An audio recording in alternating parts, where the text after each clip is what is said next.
1 Samuel, capítulo 3. Samuel ainda era menino e ajudava Eli na adoração a Deus, o Senhor. Naqueles dias, poucas mensagens vinham do Senhor, e as visões também eram muito raras. Certa noite, Eli, já quase cego, estava dormindo no seu quarto. Samuel dormia na tenda sagrada, onde ficava a Arca da Aliança. E a lâmpada de Deus ainda estava acesa. Então o Senhor Deus chamou: Samuel, Samuel. Estou aqui, respondeu ele. Então correu para onde Eli estava e disse: O Senhor me chamou? Estou aqui. Mas Eli respondeu: Eu não chamei você. Volte para a cama. E Samuel voltou. Então o Senhor Deus tornou a chamar Samuel.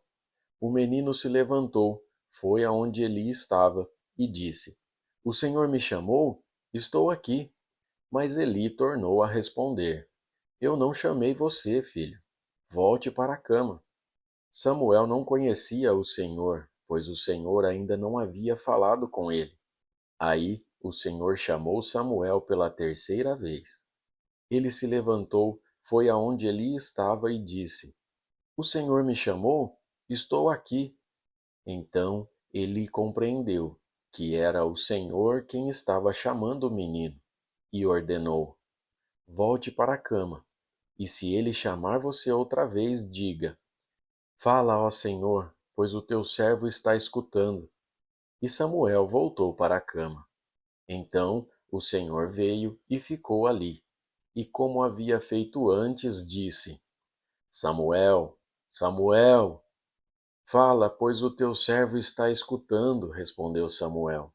E o Senhor disse: Eu vou fazer com o povo de Israel uma coisa tão terrível que todos os que ouvirem a respeito disso ficarão apavorados. Naquele dia farei contra Eli tudo o que disse a respeito da família dele do começo até o fim. Eu lhe disse que ia castigar a sua família para sempre, porque os seus filhos disseram coisas más contra mim. Eli sabia que eu ia fazer isso, mas não os fez parar. Por isso, juro à família de Eli que nenhum sacrifício ou oferta poderá apagar o seu terrível pecado. Samuel ficou na cama até de manhã. Aí se levantou e abriu os portões da área da tenda sagrada.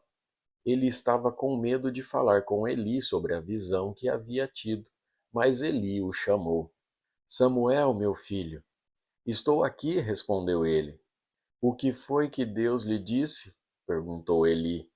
Não esconda nada de mim. Deus o castigará severamente se você não me contar tudo o que ele disse. Então Samuel contou tudo, sem esconder nada. E Eli disse: Ele é Deus, o Senhor, que ele faça tudo o que achar melhor. E Samuel cresceu. O Senhor estava com ele e fazia tudo o que Samuel dizia que ia acontecer. Assim, todo o povo de Israel, do norte ao sul do país, ficou sabendo que Samuel era de fato um profeta do Senhor. O Senhor continuou a aparecer em Siló, onde havia se revelado a Samuel e falado com ele. E a palavra de Samuel era respeitada por todo o povo de Israel. 1 Samuel, capítulo 4. Naqueles dias, o povo de Israel foi lutar contra os filisteus. Os israelitas acamparam em Ebenezer e os filisteus em Afeca. Os filisteus se aprontaram e entraram na luta. Eles venceram os israelitas, matando no campo de batalha mais ou menos 4.000 soldados. Quando aqueles que tinham escapado voltaram ao acampamento, os líderes do povo de Israel disseram: Por que é que o Senhor Deus deixou que os filisteus nos vencessem hoje? Vamos trazer de Siló para cá a arca da aliança, para que assim o Senhor esteja no meio de nós e nos salve dos nossos inimigos. Então mandaram mensageiros a Siló para trazerem a arca da aliança do Senhor Todo-Poderoso, que se assenta no seu trono entre os querubins. E Hofni e Finéias, os dois filhos de Eli, vieram junto com a arca. Quando a arca chegou, os israelitas gritaram tão alto que a terra tremeu. Os filisteus ouviram os gritos e disseram: Escutem esses gritos no acampamento dos hebreus. O que será que aconteceu? Quando souberam que a arca da aliança do Senhor havia chegado ao acampamento hebreu, os filisteus ficaram com medo e disseram: Um Deus chegou ao acampamento dos israelitas. Ai de nós! Nunca aconteceu uma coisa assim. Ai de nós! Quem poderá nos salvar destes poderosos deuses? São os deuses que atacaram os egípcios com todo tipo de praga no deserto. Sejam corajosos, filisteus. Lutem como homens ou seremos escravos dos hebreus, como eles já foram nossos escravos. Lutem como homens. Assim, os filisteus lutaram. Os israelitas foram vencidos e fugiram correndo para as suas casas. E houve uma grande matança. 30.000 israelitas foram mortos. Então os filisteus tomaram a arca de Deus e Hofni e Finéias, os filhos de Eli, foram mortos. Um homem da tribo de Benjamim correu desde o campo de batalha até Siló e chegou lá no mesmo dia.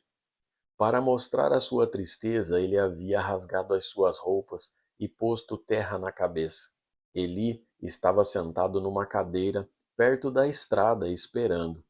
Ele estava muito preocupado com a arca da aliança. Quando o homem deu a notícia, toda a gente da cidade ficou apavorada e começou a chorar alto. Eli ouviu os gritos e perguntou: Que barulho é esse? Então o homem correu para contar as notícias a Eli. Eli estava com 98 anos e completamente cego. O homem disse: Eu fugi da batalha e hoje mesmo vim correndo de lá até aqui. O que aconteceu, meu filho? Perguntou Eli.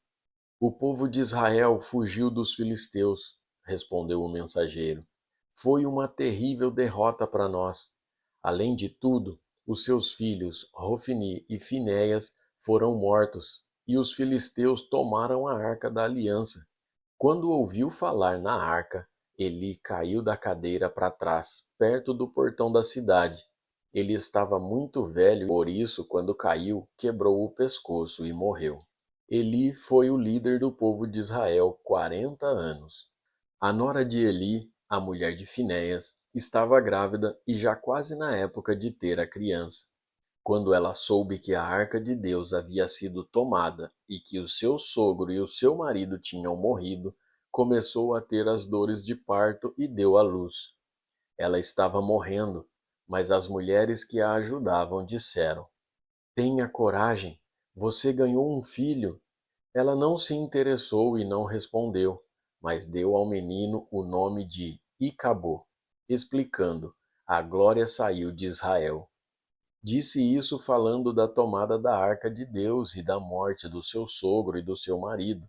Ela disse: A glória saiu de Israel, pois a arca de Deus foi tomada pelos nossos inimigos.